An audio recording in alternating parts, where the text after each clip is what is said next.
Radio Kantipur, radio राष्ट्रको।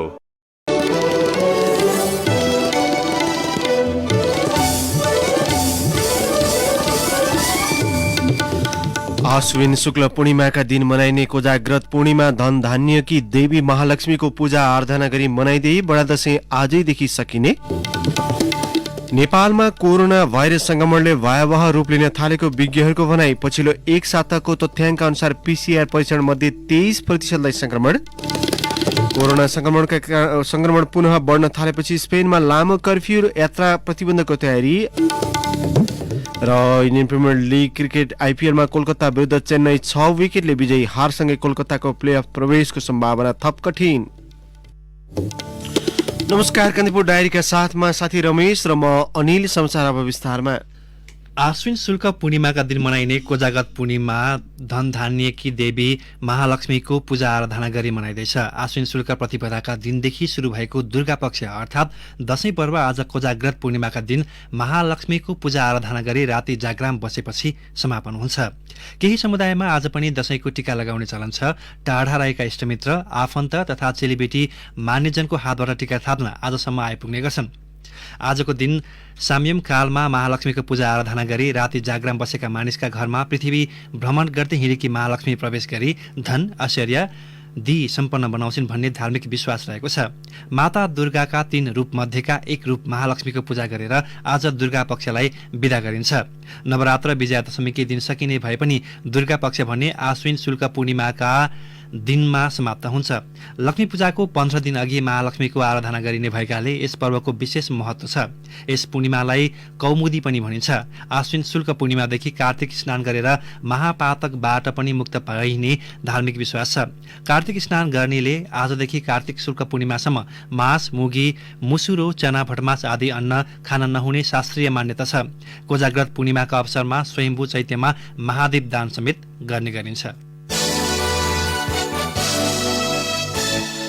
नेपालमा corona virus संक्रमणले भयावह रूप लिन थालेको तथ्याङ्कले देखाएको छ। पछिल्लो एक साताको विवरण अनुसार कुल पीसीआर परीक्षण मध्ये 23% संक्रमण पुष्टि भएसँगै अवस्था चिन्ताजनक हुँदै गएको जनस्वास्थ्यविदले बताएका छन्।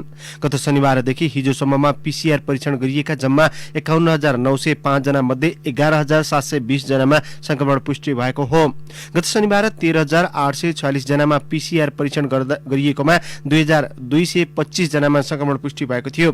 आइतबार 12,311 जनामा गरिएको परीक्षणमा 2,856 जनामा संक्रमण देखिएको छ।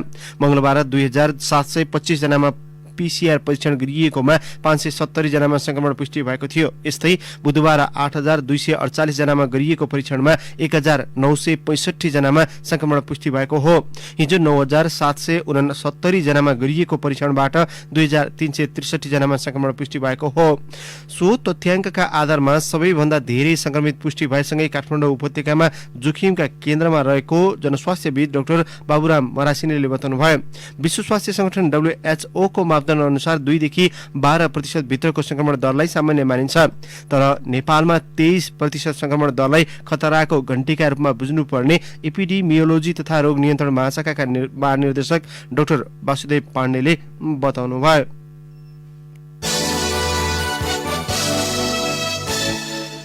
सत्तारूढ नेकपाले तिहार लगत्तै मन्त्री परिषद पुनर्गठन गर्ने भएको छ। तिहार लगत्तै मन्त्री परिषद पुनर्गठन गर्ने सम्बन्धमा 2 अध्यक्षबीच छलफल जारी रहेको स्थायी समिति सदस्य सुभाष नेङमाङले जानकारी दिनुभयो।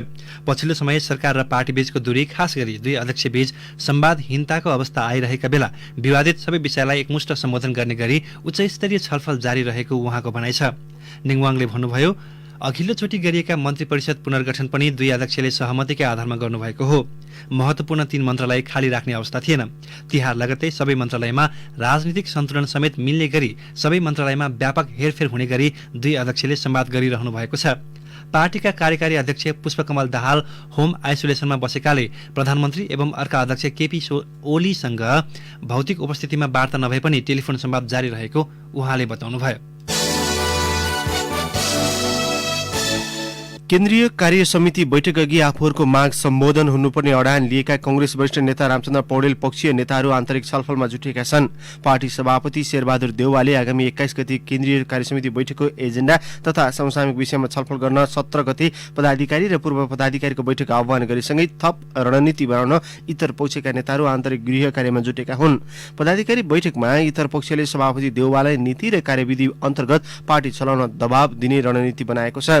सभापति देउवाले महाधिवेशनलाई आफ्नो पक्षमा पार्न विधान विपरीतका कार्य गरेको भन्दै वरिष्ठ नेता पौडेल पक्षले पछिल्ला निर्णयहरू खारेज गर्नुपर्ने माग गर्दै आएको छ। पार्टी सदस्यता वितरण, नवीकरण, विभाग गठन तथा भातृ संस्थाको माग थप जस्ता निर्णय महाधिवेशन प्रभावित पार्ने उद्देश्यले आएको वरिष्ठ नेता पौडेल पक्षको भनाइ छ। सभापति देउवाले भने पौडेल पक्षको मागका विषयमा केन्द्रीय कार्य समितिमै जवाफ दिने तयारी गर्नु भएको छ।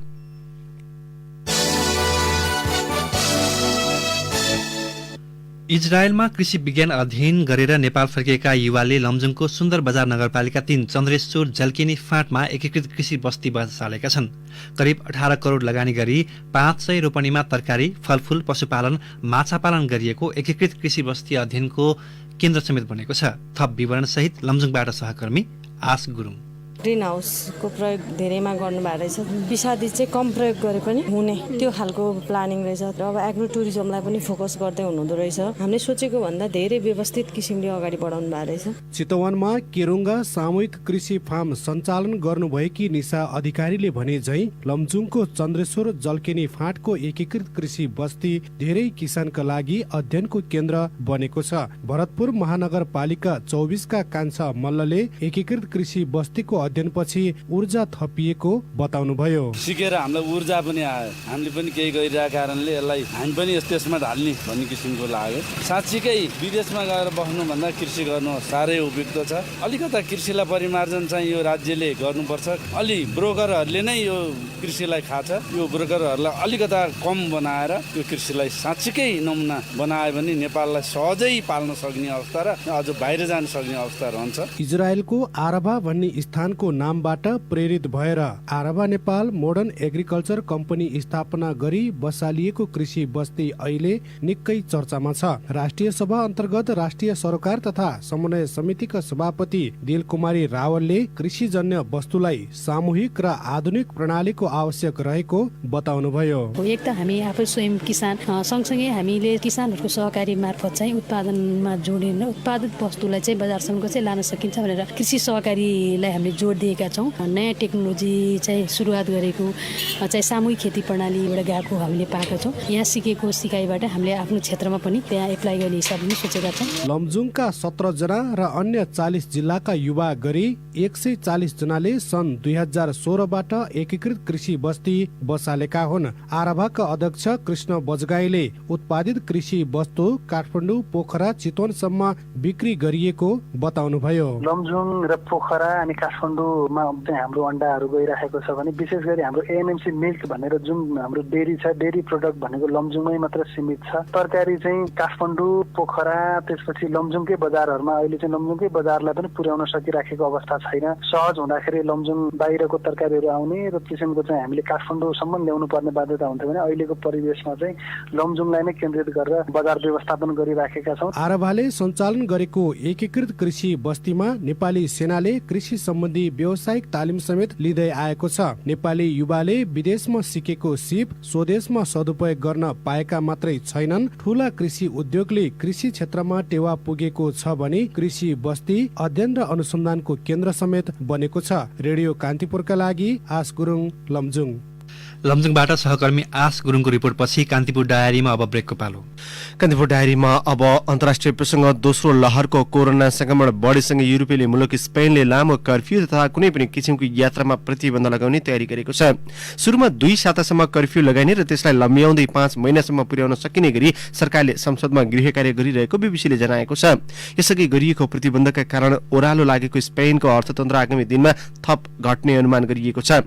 लगातारको प्रतिबन्धका कारण कारण त्यहाँको अर्थतन्त्र सन् 1930 को भन्दा पनि धराशायी हुने अनुमान गरिएको छ। संक्रमितको संख्याका आधारमा विश्वमै 6औं स्थानमा रहेको स्पेनमा हालसम्म 11,60,063 जनामा कोरोना संक्रमण पुष्टि भएको छ भने 35,639 जनाले संक्रमणकै कारण ज्यान गुमाएका छन्। यसैबीच विश्वमा कोरोना भाइरस संक्रमितको संख्या 4,48,97,520 पुगेको छ। संक्रमणका कारण अहिलेसम्म 11,79,211 जनाले ज्यान गुमाएका छन्। अब खेल प्रसंग इन्डियन प्रिमियर लिग क्रिकेट आइपिएलमा कोलकाता नाइट राइडर्समाथि चेन्नई सुपर किङ्स 6 विकेटले विजयी भएको छ। हारसँगै कोलकाताको प्लेअफ प्रवेशको सम्भावना थप कठिन बनेको छ। चेन्नई भने यसअघि नै प्लेअफको होडबाट बाहिरिसकेको छ। 13 खेलबाट 12 अङ्क जोडेको कोलकाता तालिकाको 5औं स्थानमा झरेको छ। कोलकाताले प्रस्तुत गरेको 173 रनको लक्ष्य चेन्नईले अन्तिम बलमा 4 विकेट गुमाएर भेटायो। उसको जितमा ऋतुराज गायकवाडले 72 र अम्बाती रायडूले 38 रनको योगदान गरे। रविन्द्र जडेजा 31 र साम कुरान 13 रनमा अभिजित रहँदै टोलीलाई लक्ष्यसम्म पुर्याए। सेन वाटसनले 14 रन बनाए। कोलकाताका वरुण चक्रवर्ती र पाट कुमिन्सले समान 2 विकेट लिए। यसअघि दुबई अन्तर्राष्ट्रिय क्रिकेट मैदानमा पहिले ब्याटिङमा उत्रिएको कोलकाताले 5 विकेट गुमाएर 172 रनको सम्मानजनक योगफल तयार पारेको थियो। नीतिश राणाले सर्वाधिक 87 रन बनाएको कोलकाताको इनिङ्समा शुभमन गिलले 26, दिनेश कार्तिकले 21 र कप्तान इयोन मोर्गनले 15 रन बनाए। चेन्नईका लुङ्गी निग्दीले 2 तथा मिचेल सान्टनर, रविन्द्र जडेजा र कर्ण शर्माले समान 1 विकेट लिए। आइपिएल क्रिकेटमा आज तालिकाको 4औं स्थानमा रहेको किङ्स 11 पन्जाब र 7औं स्थानको राजस्थान रोयल्स बीच प्रतिस्पर्धा हुँदैछ। युरोपा लिग फुटबलमा टोटनह्याम पराजित भएको छ। गैरती भएको समूह जे को खेलमा टोटनह्याम बेल्जियमको रोयल एन्टवर्पसँग 1-0ले पराजित भएको हो। रोयल एन्टवर्पको जितमा 29औं मिनेटमा लियो रेपलोभले गरेको गोल नै निर्णायक बनेको थियो। जितसँगै समूह जेमा एन्टवर्प 2 खेलबाट 6 अङ्कसहित शीर्ष स्थानमा छ। अर्को इङ्ग्लिस क्लब आर्सेनलले भने डुन्डल्कलाई 3-0ले हराएको छ। यस्तै एसी मिलानले स्पार्क प्रागलाई 3-0ले नै हराएर आफ्नो अपराजित यात्रालाई 23 खेलसम्म पुर्याएको छ। जितसँगै मिलान समूह एच को शीर्ष स्थानमा छ। यस्तै अर्को समूहमा स्कटल्यान्डको सेल्टिकले 2 गोलको अग्रता गुमाएर लिलेसँग 2-2 को बराबरी खेलेको छ। समूह बी मा आर्सेनल गोल अन्तरका आधारमा शीर्ष स्थानमा छ। सोही समूहको अर्को खेलमा भने मोल्डेलले र्यापिड भिएनालाई 1-0ले पराजित गरेको छ।